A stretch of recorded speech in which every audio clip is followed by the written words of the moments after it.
Welcome to the Sponsored Rider Club podcast, your guide to motorsports sponsorship.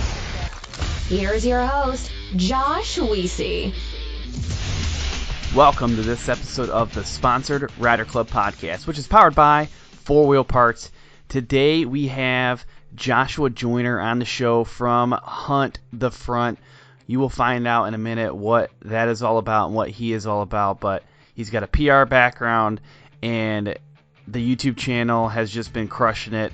The racing program has been crushing it. So we're going to talk all about that in a minute. But first, there's a few things I want to cover with you. I'll start with 4 Wheel Parts. So there is a deal right now. It's coming with a promo code. So you can get 10% off orders over $500. You got to go to 4wheelparts.com and use code 4WP10 at checkout. 4WP10 at checkout. So this is the 12th of February 2020 when I'm releasing this. So you got to check that code, make sure it's still working if you're listening to this at a different point in the year, or in a different year, I guess. But they've also got a bunch of other deals. I highly recommend checking out the clearance section. They've always got some good stuff on there too. And if you ever have further questions, reach out to me. I can help direct you. I would love to get your feedback about the show, so head over to iTunes, also known as Apple Podcasts, and leave a rating and review. And then whatever podcast platform that you use, go ahead and subscribe. That way you don't miss upcoming shows. This episode here is brought to you by several awesome companies. AMSOIL, they provide amazing lubrication products, and they are a company that runs on freedom. You can find out more at amsoil.com/rider. SolderWeld, they produce game-changing metal bonding technology and are ready to rescue your race. TopThePodium.com, they're experts in motorsport sponsorship, website creation, and resume building. And then Crash Addict Industries, they provide human protection and extreme racing products. I also want to shout out some of our other partners, UTV Sports Magazine. So we produce a column on that now. It's called Sponsor This. And 2 different versions have come out already, and we've got a lot more to do, so check that out. And then there's MBRP, HMK USA, Studboy Traction, and High Octane Coffee. And that brings us to our little segment here called the High Octane Coffee Marketing Tune-Up. So you'll hear from Joe Sylvester in a second, and then we'll hop into the show with Joshua Joyner. What's up, guys? Joe Sylvester here with your High Octane Coffee Marketing Tune-Up of the day. Today I want to talk about sponsor attraction. Sponsor attraction, to me, is a much better tactic than quote-unquote sponsor hunting. You want to build your brand. You want to establish yourself in the racing community and in the marketing realm of things. And, as a respected individual, as a professional, you don't want to just keep knocking on doors and hoping somebody answers. You want the sponsors to come to you. That is the most ideal situation for you to be in, and it's the most ideal situation for them. Believe it or not, companies do have, people that work for them, or even owners of companies. They take notice on social media. They see what's going on, and they see the brands. They see the people that stand out. Make yourself stand out from the rest. Be very active on social media. Be very active with your press releases. Try to grow your email database. And like I said, build your brand. Make your brand something that a company would be proud to be associated with. And like I said, when they come to you, it's a much better feeling than sitting there all night long sending out 100 emails. I know this from experience, trust me. Today I'm joined by our featured guest, vlogger, dirt track racer, like all the above, Joshua Joyner of Hunt the Front. And there's a lot of gaps to fill in from that intro. So take your time, get them all, but tell us about yourself and then Hunt the Front. All right. Well, first of all, thank you. Thank you for having me on the show. I really enjoy listening to it, so it's pretty cool to be on the show. But yeah, so the Hunt the Front YouTube channel is kind of mine and my brother's claim to fame, if you will. We're a bunch of dirt track racers. There's 3 of us that race. My twin brother Jonathan races a dirt late model. Our younger brother Joseph races a dirt late model, and I race a dirt go-kart. So it's circle track racing. So I know it's a little bit different than your typical guest. So but I do think we have kind of with what we've done with our YouTube channel and the audience we've built, kind of fits with a lot of what the guests you have on your show talk about. But we started out both me and my twin brother basically going to the races with my dad growing up. Been going to the dirt track races since I can remember, before I can remember probably. And eventually we both got into it, and I think we have a very common story and typical story you see in this sport, which is, people who don't really have enough money to race, but still do it somehow and scrape money together, and a real low budget, sometimes a no budget team. And we've always, of course, like most people in that situation, looked for a way to get past that. And we've, along the way, being local racers, we've had local sponsors here and there, and just kind of on a whim, my twin brother and I, Jonathan, decided, we're just talking about things we could do, and decided to start I should back up. We started a blog, the blog, blog, written text, at first to talk about our racing a few years ago. And it had a pretty good following, and it had a Facebook page along with it. But it really wasn't doing a whole lot. And we decided to expand it into a vlog with a V, and started a YouTube channel. It's coming up on a year next month. I think it was like, March 6th or something. We uploaded our first video of 2019, and we started it at a race in Ocala, Florida. And started out, didn't get hardly any views, but we kept at it. And now almost a year later, and I think we're up to almost 44,000 subscribers. Yeah. And, it's awesome. Just been a kind of a whirlwind since then. Yeah, that's awesome. It's cool seeing those things kind of take off. And that's actually, I was thinking that you were at 42,000 subscribers. That might have been a couple months ago, though. So you're continuing to pick up subscribers, which is fantastic. Yeah, we grow by about, it depends on what all we have going on. It kind of got stagnant over the off season there. I say off season, but we went, just a couple weeks ago, we went down to Tampa and raced at East Bay Raceway Park, some Winter Nationals races, and got a lot of views. And when we're racing, we grow by anywhere from 2,000 to 3,000 subscribers per month. So how does that happen? It's what do you do to get it to grow? That's I know a lot of people who listen to the show have their own little, ways of sharing their stories.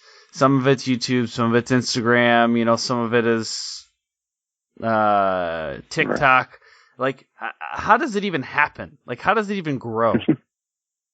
I think so. First of all, we're still kind of new at this, the YouTube and learning as we go. But I think first of all, YouTube wants people to be on their platform, right? So they want people, watching videos.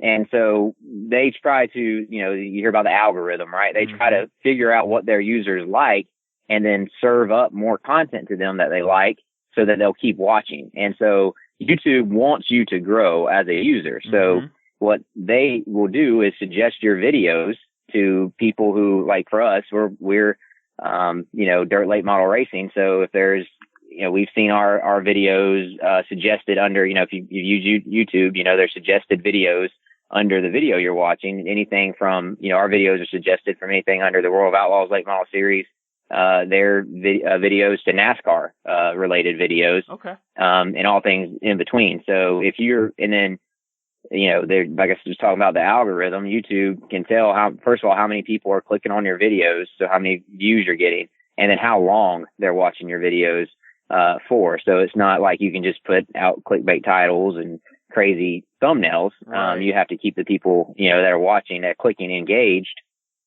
And then the more that happens, YouTube keeps suggesting your video to more people. So it's basically YouTube, to me, and what I've seen, different, we also have Facebook and Instagram, but YouTube is where if you're putting out quality content, you can really grow. Like YouTube wants you to grow so that you keep people on their platform. And, I think, like I said, the biggest thing is just putting out quality content consistently, putting out that content so that, people are coming back to your channel, expecting you to upload and have a video every couple of days or once a week, whatever it is. And then the more you just keep doing that, the more consistent you are, YouTube rewards you by showing your videos to more people. And if it's good, people are going to click that subscribe button, and follow you. And that's kind of what we've done. That's perfect. we'll probably get way more into this. I should probably let you finish your background here. There's a lot more to your story, I think, that we haven't quite covered yet. I interrupted there for a minute. Where were you at? Where were you at on kind of getting us up to speed on your path to get here? Okay, so it's kind of a crazy path. Like I think I got to the point talking about my brothers and I getting into racing and kind of just had a very similar, common story of a local racers, on a limited budget. But I personally race late models. It started right at, I think, my senior year of high school and did it for a few years. And while my brothers kept doing it, I got out of it, right after college or during college. And I actually moved to Charlotte, North Carolina, originally from Milton, Florida, near Pensacola. I don't know if I mentioned that, but, from the panhandle of Florida, and moved to Charlotte, North Carolina, and interned at, it was then Lowe's Motor Speedway. Oh, okay. And, and so I was going to pursue a career in motorsports on the media side. I majored in communications, journalism and public relations was my focus, and some marketing. And then while I was in Charlotte, I was freelancing for a website called dirtondirt.com, which is a kind of the probably number one news source for dirt late model racing, and ended up going full time with them as a journalist, and went all over the country going to dirt late model races and reporting on them. I did some video with that, not a whole lot, but some, and then a lot of photos, and mostly written content, reporting. That led to a job with the World of Outlaws Late Model Series. I was their PR director for a couple of seasons, and eventually got out of it because the traveling got to be a bit too much with family life and everything. And I actually stepped away from racing altogether for a number of years, and ended up opening a CrossFit gym. Oh, okay. And I still have that here. I'm in the Jacksonville area now. But I mentioned that because that's what actually led me to get with my brother Jonathan and start a vlog. Is all this time him and my younger brother Joseph are still racing and doing their thing, and they have some success and everything, but they're hugely underfunded compared to the major teams and that you see doing the World of Outlaws and all that. But running a CrossFit gym, somebody mentioned, hey, you should, one of my members at the gym, so you should check out these vlogs on YouTube, and they're CrossFit athletes who compete in CrossFit that, make vlogs. Basically their, daily life, what they do in training, what they do in competition, and just random stuff. And I kind of got hooked on a few of them, and just somewhere along the line, I remember thinking someone should do this for racing, for dirt track racing. It's very, very similar. The fan base, where it's more of most fans are involved to some degree in CrossFit. Fans of CrossFit athletes usually do CrossFit as their, fitness. And the same thing with dirt track racers. I think in a lot of motorsports, people who are fans of it are involved in some capacity. And I saw a lot of similarities, and I suggested it to my brother. And like I said, we kind of said, yeah, we should do this. And we, kind of hit the ground running there, like I said, about a year ago. I should also add that somewhere along the way, I kind of got the itch to get back to racing. And, I decided to take up go-kart racing, last year, about the time a little bit after we started this channel. So I bought a go-kart and, circle track dirt go-kart racing. And I've been doing that for, I guess almost about 6 months now. And then before that, I hadn't raced in like 10 years. So it's been a learning experience for me. Yeah.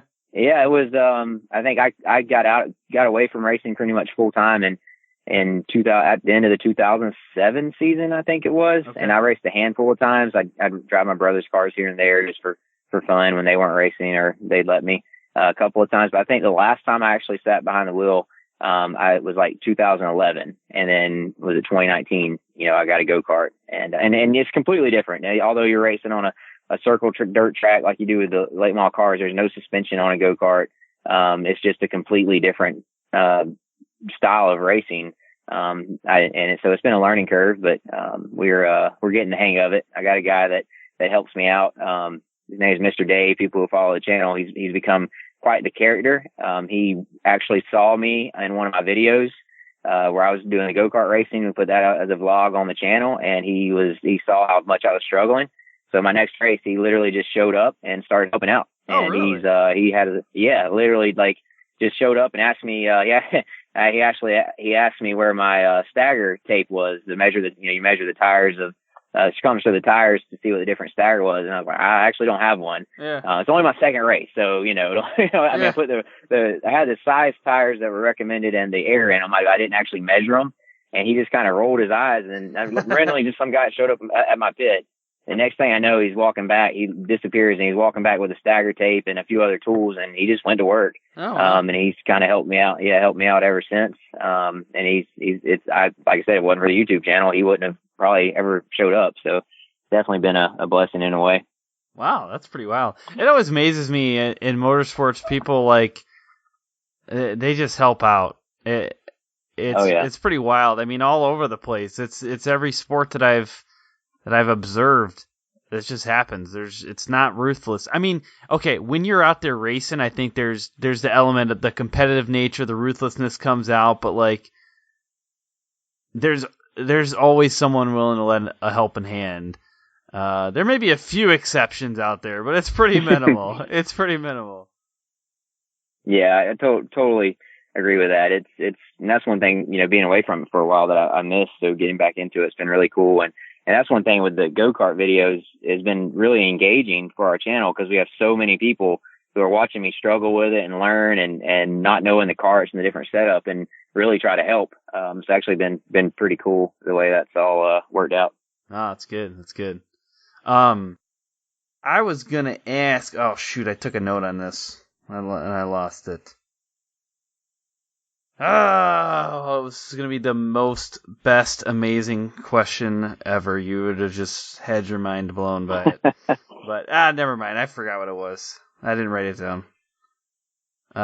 So okay, where were you at here? How close are we to current day? I think we're pretty close. Yeah, I think it's pretty close. I think I skimmed a little bit, but I don't want, if I go into full detail in our racing background, we could be here all night. So. Well, you talked a little bit on, in the pre-interview about how you and your brother kind of split up tasks with Hunt the Front. So let's talk a little bit about that. Like, what's his role? What's your role?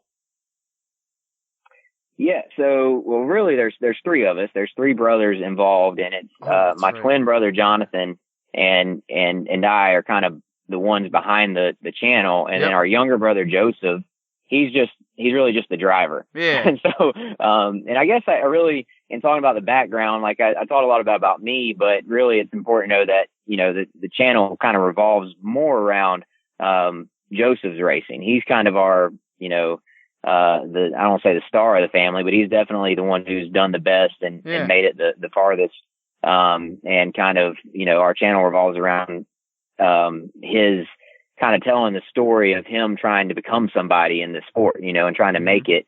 Whereas Jonathan, he drives as well, but he's more just kind of does it for fun, more of a hobby on the, on the side. And so he really does the video, of his racing, and then more so of Joseph's racing, where, he does the filming and the editing and the uploading. And then I kind of work on the back end stuff, both on the channel, doing our thumbnails and our titles and, making sure all their keywords and all that, everything's, the way it should be for, for YouTube. But then also I think in how it relates to this podcast, but trying to get advertisers and sponsors for the channel has kind of been my big push now, and trying to grow that. So it's definitely, we're definitely, I don't want to say it could be done one person. But it's a lot of work. Like people ask us all the time, or say all the time, I want to start a vlog, and ask us about doing it, and it's like the main thing I tell them is you got to work, you got to be ready to pull some long hours, and definitely I don't know, it's kind of a lot that goes into it, and we're lucky, like Jonathan, a lot of things. I don't know if I mentioned this, but I live in the Jacksonville area and they live in the Pensacola area, and it's about a 5-hour drive, so I try to make it to as many races as I can to help out, but Jonathan does a lot of the shooting on his own, and then there's some editing I can help out with remotely. But a lot of it, if they go to a race, on a Saturday night, for him to upload a video, Sunday afternoon, he's been up since, he doesn't sleep at all Saturday night. And that's, it's a lot of work. And so, but we're lucky to have, kind of different roles there. And Johnson's wife, Shadow, she does all the, apparel and everything. 'Cause we've been blessed to have sell a lot of apparel, from our audience, Good growth. deal. And, she handles all that. And so it's definitely a group effort for sure. Oh, very cool. And I remembered that comment that I was going to make earlier. It wasn't a question, it was a comment. So you had mentioned you had a degree in communications and experience in PR. I think that probably answers some of the questions around how you figured out how to grow this channel, right? You've got some formal training and that stuff. I've definitely noticed when folks have been on the show before that have had a background in either marketing or public relations or communications. There's some things that come. It looks more naturally, but I know it takes hard work. But there's some things that seem to work a little bit better for them because they've got that background. A lot of people gain it right over time. But being able to enter into a show, create this channel after having the racing background and then also having the PR background it's gotta be a step in the right direction.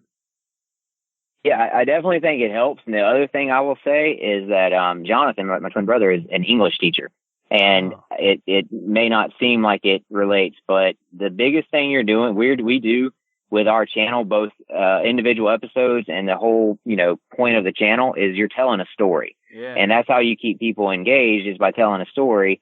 And he's like I said, we started out, we were a blog before we were a vlog. And, he's a great writer. I'm a decent writer. I'm a little more to the point with my writing from my journalistic background. But, he's really good at telling a story, and it's both in the individual vlogs tell a story. And then, like I was saying, with the channel and kind of the story we're telling is, what it's like to be a grassroots race team. And with our younger brother, Joseph, what it's like to be, someone chasing their dreams and trying to make a career out of something, when you're really not, financially, we're not, as kind of behind, and trying to make our way, and I think telling that story is what's really engaging to the viewers, because you can have all the marketing and communications experience and even video editing you want. And that's the other thing is none of us had hardly any video experience before starting the channel. It's all, I think personally, in telling a story. That's it, and that applies whether it's a racing YouTube channel or any YouTube channel. If you can tell a decent story and entertain people and keep them engaged, your channel is going to grow. Oh, definitely. Well, speaking of growth, a lot of times with growth comes advertising and sponsors and partners. So who are some of your current sponsors and partners? Well, first we got some of the sponsors that have been with us since before the YouTube channel. We have to mention Cole Services and 3 Trade Consultants. Mm-hmm. And those are a couple of people who they're more friends of the family or even almost like family than they are sponsors. Mm-hmm. There's Craig Cole with Cole Services is a construction company that it's more because he's part of our team than wanting to sponsor the team. And he comes to the races and he gets dirty and works with us just like one of the crew members. And David Phillips with 3 Trade Consultants. They're a trucking company with they do dirt and gravel and site construction and that stuff. And they're actually, their son used to race with us back in the day, and they've known my dad since way back before I was even born, and they've just been involved with our team for a long time. But and that's kind of, I guess, the point before we had the YouTube channel is we were dependent on people like that. Who are very, we're blessed to have, but they're few and far between, if that makes sense. You're not going to find people who want to give you money and help you grow, afford racing just because they like being around it. Right. Those people aren't looking for or probably really aren't even looking for a return on their investment.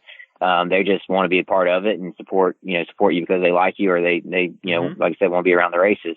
But this, and we've had other sponsors along the line that have helped out, and, local businesses and this and that. But the YouTube channel and growing that audience has certainly expanded it.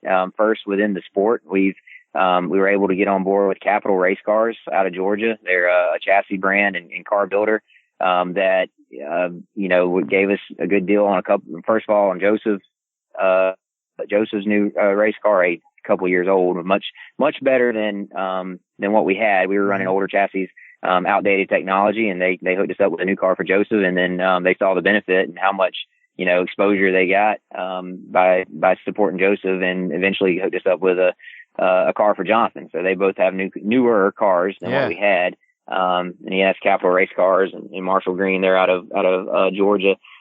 They've been a big boost and a big help. Right now we're working with Bolin Performance on another race car put together. That actually I'm going to get to race some. And so I'm pretty excited about that. Excited, Bolin Performance and Trackstar race cars. And that's been the biggest one so far. Mm-hmm. We're certainly looking to expand. And I think I mentioned this, kind of to you, is we're not only we're looking to get sponsors within the sport, but we're also looking outside of the sport, and actually have seen a lot of interest, outside of the sport, mm-hmm. To more of just because of the YouTube channel, not necessarily be on the race car.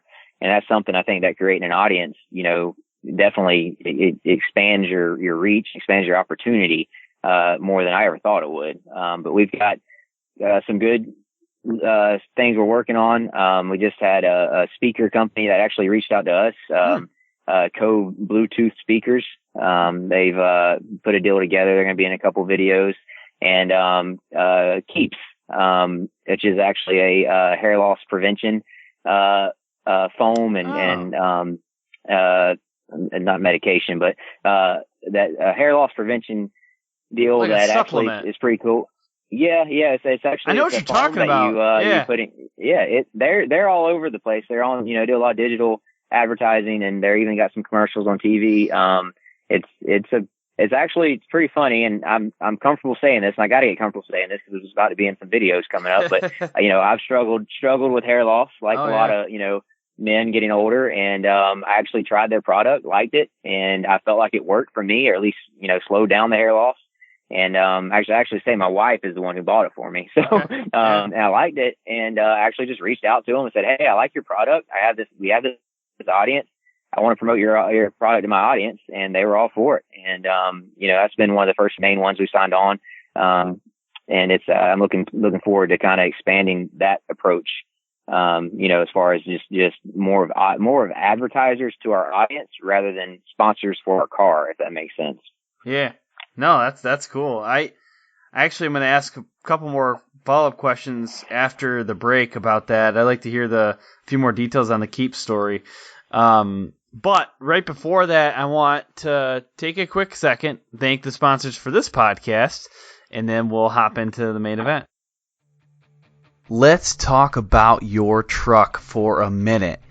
You can count on it to haul your vehicle and your gear to the track or to the trailhead, but I bet you never think about the motor oil. Here's why you should. Your oil is the only thing preventing your engine from wearing out and breaking down.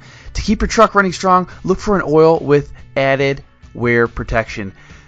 Like, for example, AMSOIL Signature Series Synthetic Motor Oil. It delivers 75% more engine protection against horsepower loss and wear than is required by the leading industry standard. It provides the next level protection today's demanding engines need to keep running for years and to keep effortlessly towing your ride to the track.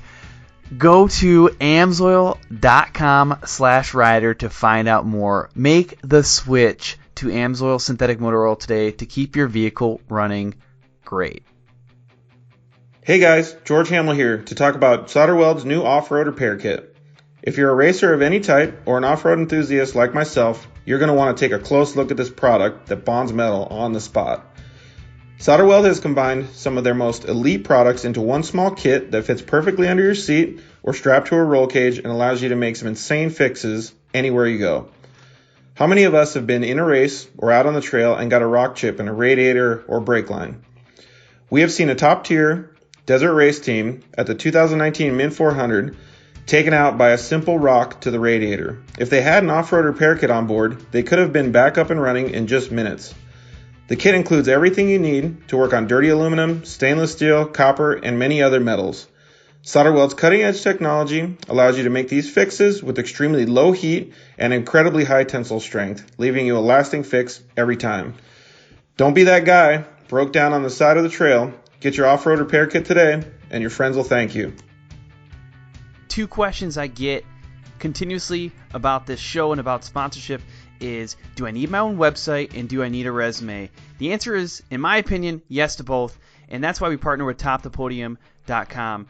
Now, if you want to see an example of what a professional website and what a professional resume looks like, you gotta check out TopThePodium.com. They did my website. The Sponsored Rider Club podcast website is sponsoredriderclubpodcast.com. That was created by Jeff Vanistall of TopThePodium.com. I think it's awesome. I get a lot of good feedback about it. And there's a number of other websites out there that Jeff has produced that are just phenomenal. So I think it's important in this world of social media where you have control of your content. That's what a website does. It gives you full control. We don't know what Facebook's going to do sometimes. We don't know what Instagram's going to do. We don't know what Twitter's going to do. So if we don't have that central location to direct people and house our content, there is some risk that we incur. So I strongly recommend getting a website, talking to TopThePodium.com. And then the resume, again, is massive. And if you want to stand out, get it done professionally.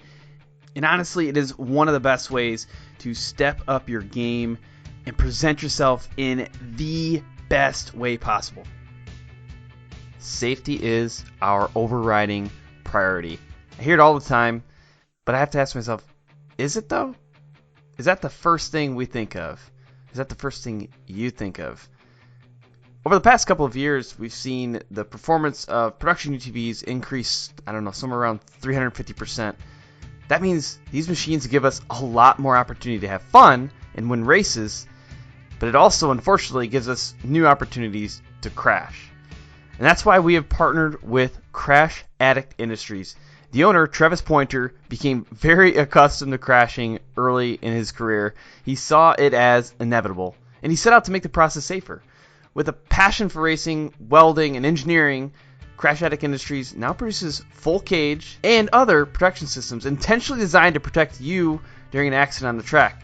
They also offer a line of human protection products through their vendors. Do this for me at this point. If you're racing with a stock cage right now, please go check out CrashAddict.com and at least just see what they have to offer. Even if you choose to go with a different company, please make safety your overriding priority. All right, well, welcome back, everybody. We are now in the main event, and we got to hear a little bit more about Joshua's background in Heat 2, and we talked about Hunt the Front. We talked about YouTube channels. I got a couple of other things that I need to follow up on here before I even ask any new questions. You know, this is just follow up for all the good stuff we started in the first round here. So we kind of left off talking about Keeps. It's a sponsor advertiser that you picked up recently, non-endemic, so outside of the sport.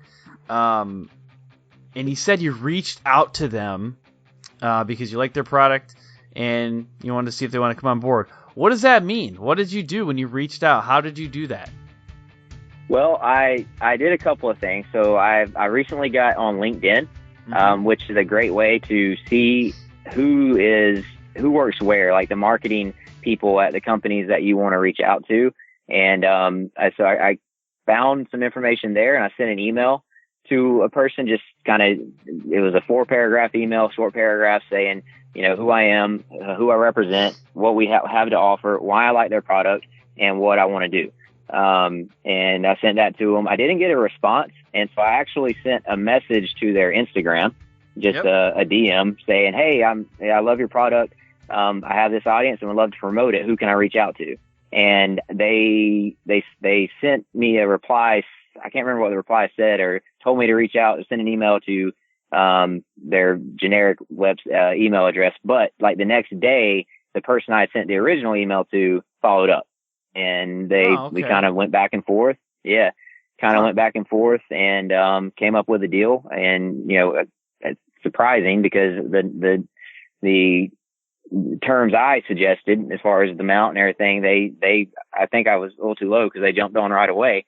But anyway, and we kind of worked out the deal and got them on board for a few videos, and hopefully, we're going to do a little test run with a couple videos, see how it goes. But hopefully, it turns into a long term, partnership. But I think the key with that, and I think again, it goes to we're talking about growing an audience, not necessarily looking just to get sponsors, but if you can grow an audience on social media or YouTube, and you can look at yourself as more of an influencer, if that makes sense, then you actually are worth a lot more than just a name on the side of a race car or, wearing someone's gear, depending on what kind of most sport we're in, involved with.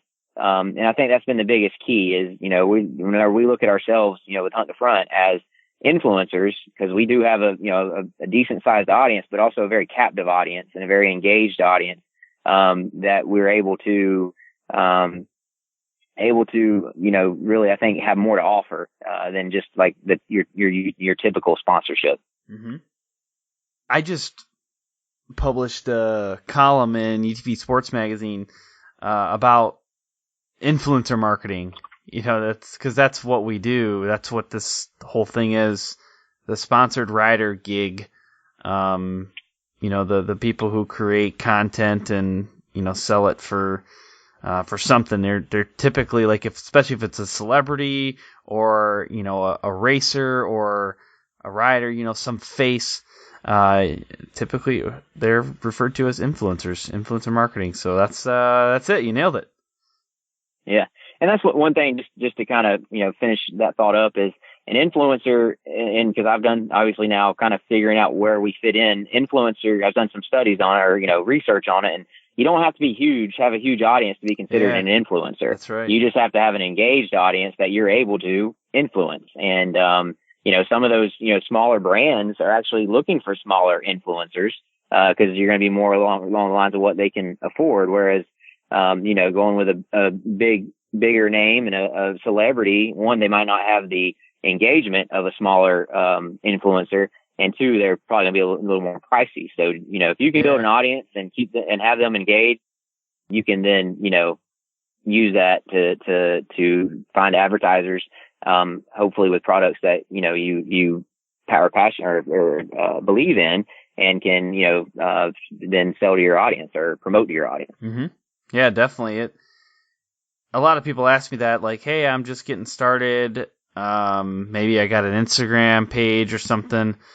What do I do next? And I said, well, grow your audience, and odds are pretty high that someone will reach out to you. Most likely not with, no one's going to reach out with a $10,000 deal if you got 1,000 followers on Instagram, but they might give you $50 worth of free product of something that you really wanted.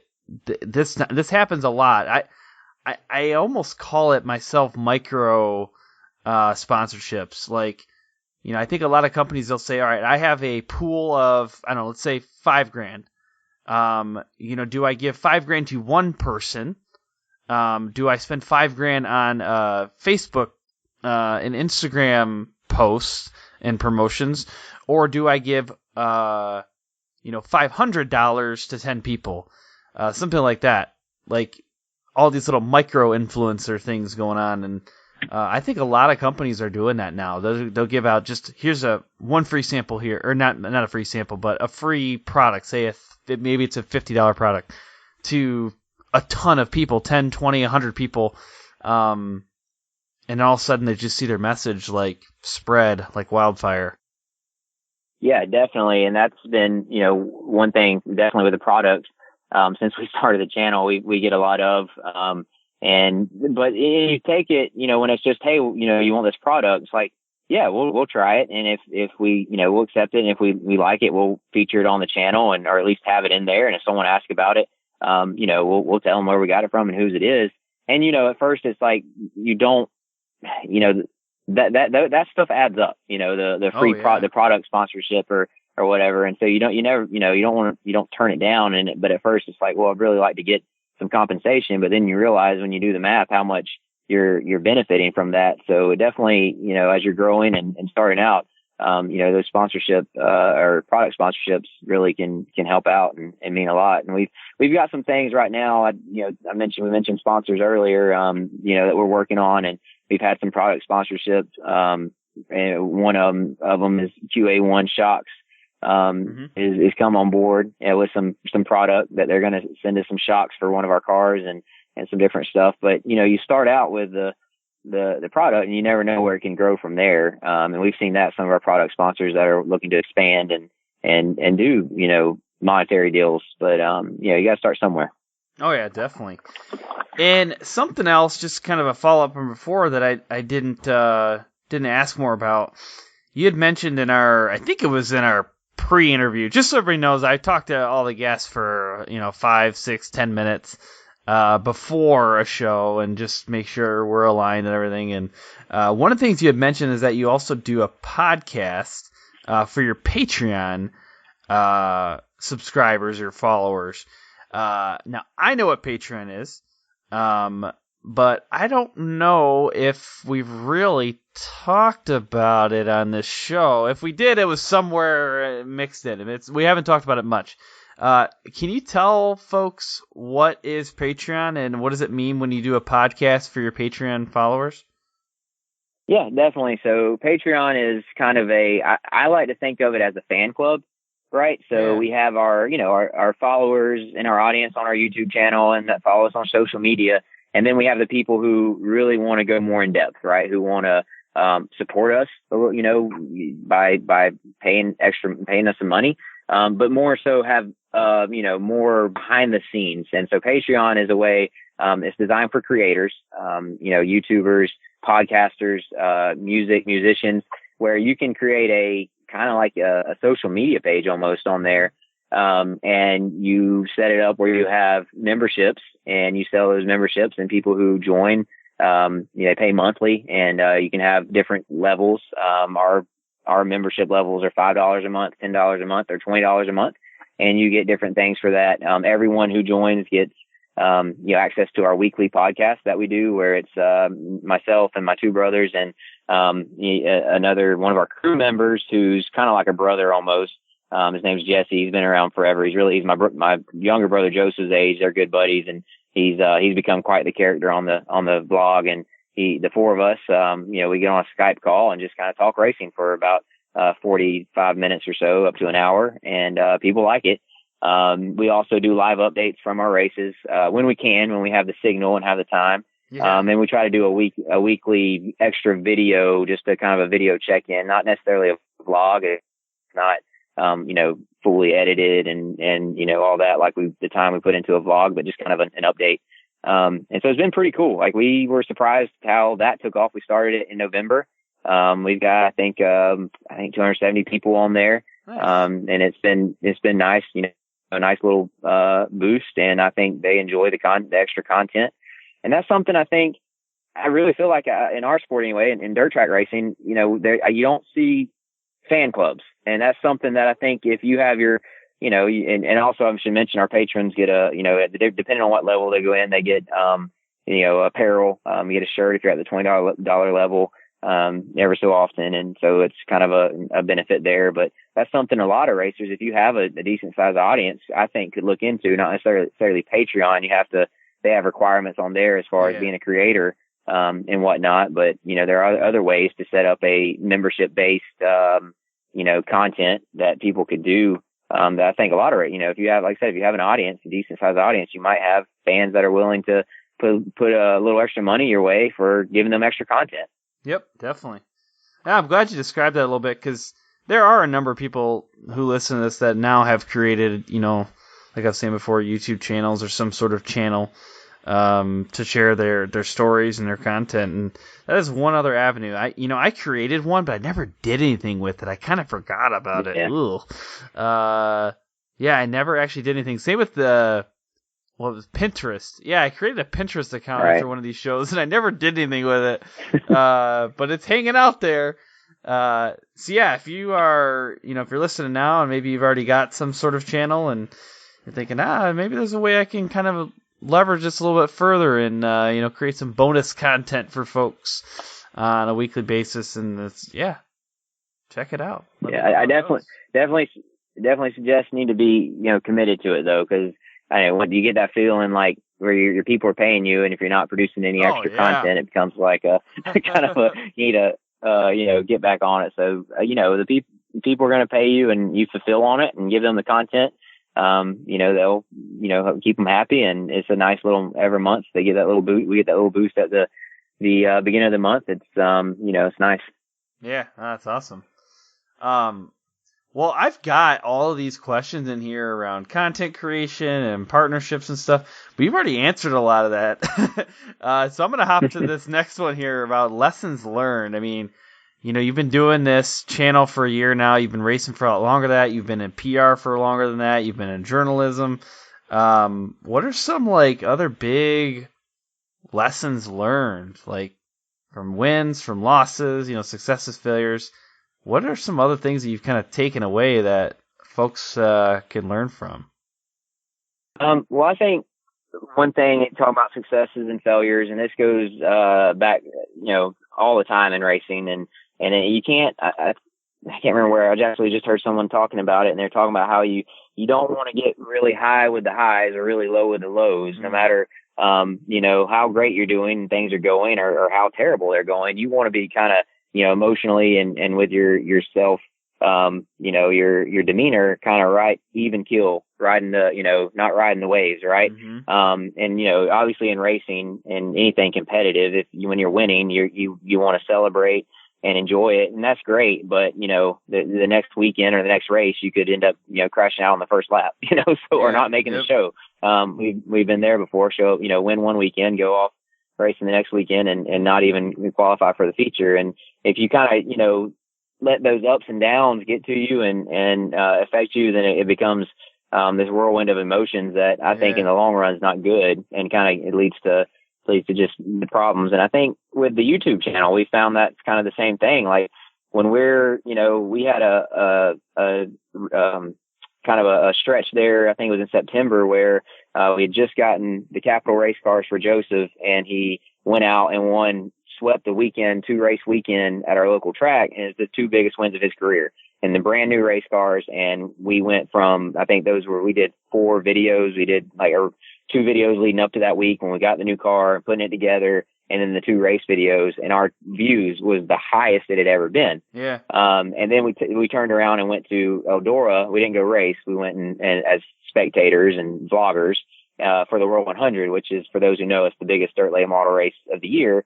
And we produced, 5 videos from that. And so that little stretch there was probably, was just a ton of views, a ton of growth.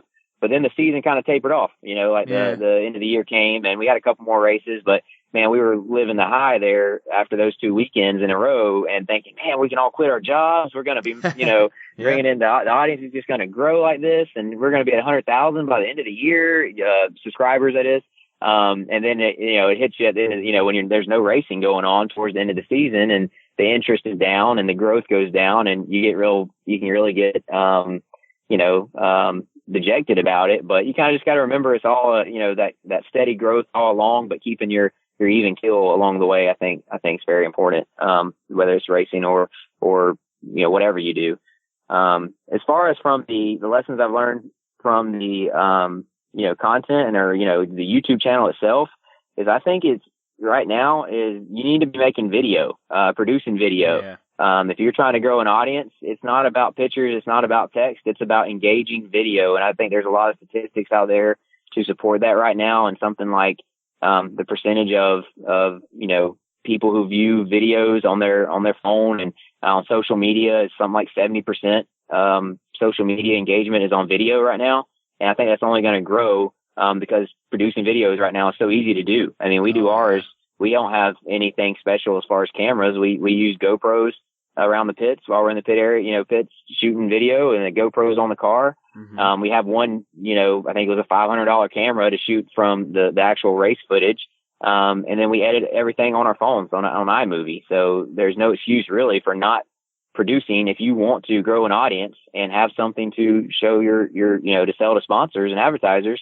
do video. It's gonna, and start now. I wish we'd have started a long time ago. Oh yeah. And then there's that saying, you don't have to be, what's the saying? You don't have to be great to start, but you do have to start to be great. Yeah. Our first few videos weren't that great, and even now they're not great, but we've gotten better, and our audience, likes it. And so yeah, start doing video would be if I wish I could go back and tell myself 2 or 3 years ago, or even sooner, get on, go, start a YouTube account, start doing video. That would be what I learned. No, that makes sense. And I'm just very impressed too. You mentioned GoPro. I got a new GoPro Hero 7 over the summer, and they've made it so much easier to use, and it just produces great video. Like, it's awesome. So you can do a couple shots, throw it into an editor real quick. I mean, okay, I say real quick, right? If you really get into it, right, it is very challenging, but if I throw something together really quick,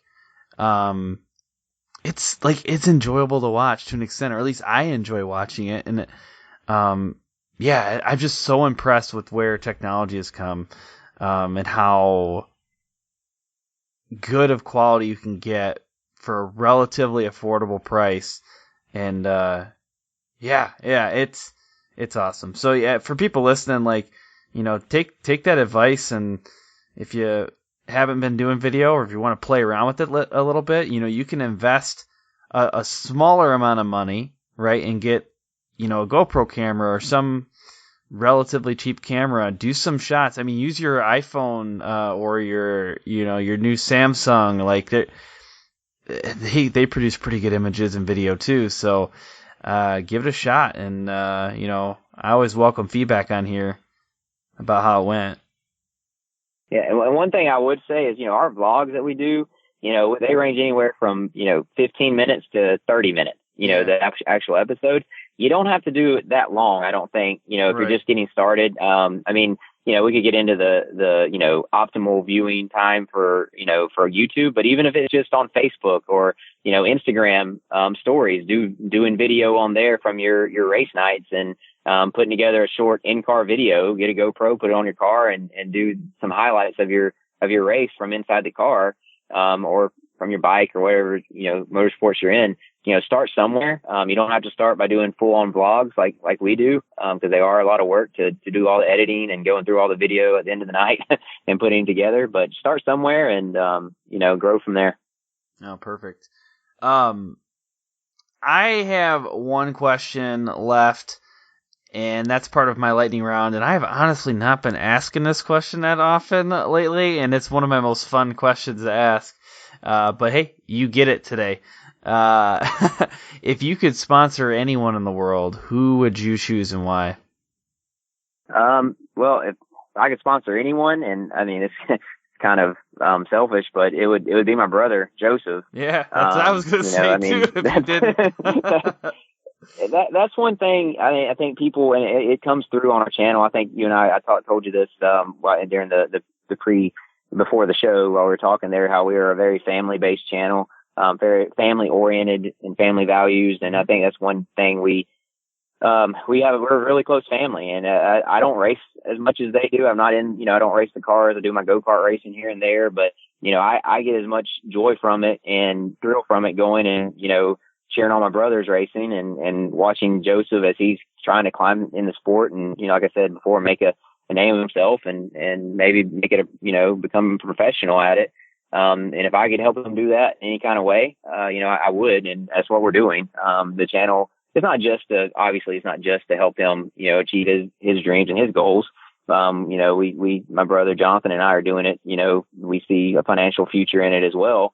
But that's part of it, is to help him get to where he wants to be and have the financial backing to do it. And we've never had that before. And, we want to take him as far as we can. And that's my honest answer to that one. No, that's perfect. Well, it's time to wrap things up now.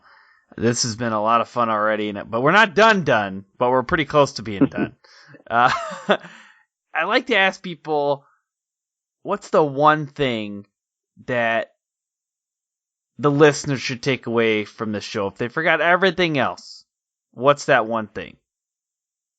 I mean, I think we hit on this a lot, but it's make videos or shoot video. Like you need, we're entering an age where just posting pictures on social media, and posting about your night at the races or, your upcoming races, or even just having a website. We don't even have a website hardly, for Hunt the Front or for our racing. We are getting one, another sponsor, MSR Mafia. Ben Shelton, MSR Mafia is doing a website for us. Appreciate that. But yeah, you need video, having, and that's how you create an engaged audience. And then you can, if you want, get sponsors and sell sponsorships and advertisers, you need an engaged audience. And like I said, the statistics, there's all kind of statistics out there right now if you're into marketing and social media. And I know not everyone is, but I'll just tell you from experience, you need to be, if you want to grow a social media page or a YouTube channel, obviously you got to, be producing quality video and quality content. Definitely. I 100% agree.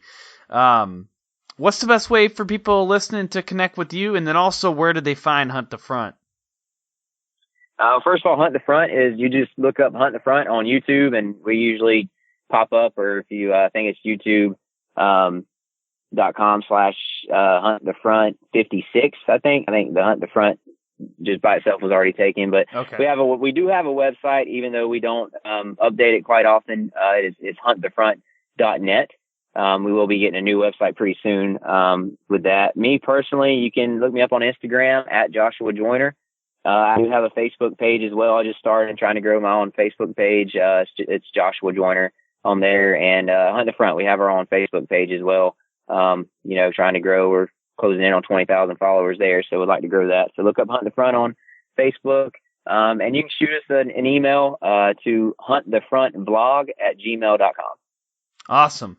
Well, hey, Joshua, I really appreciate you taking the time to chat tonight, and I appreciate that you have an awesome first name.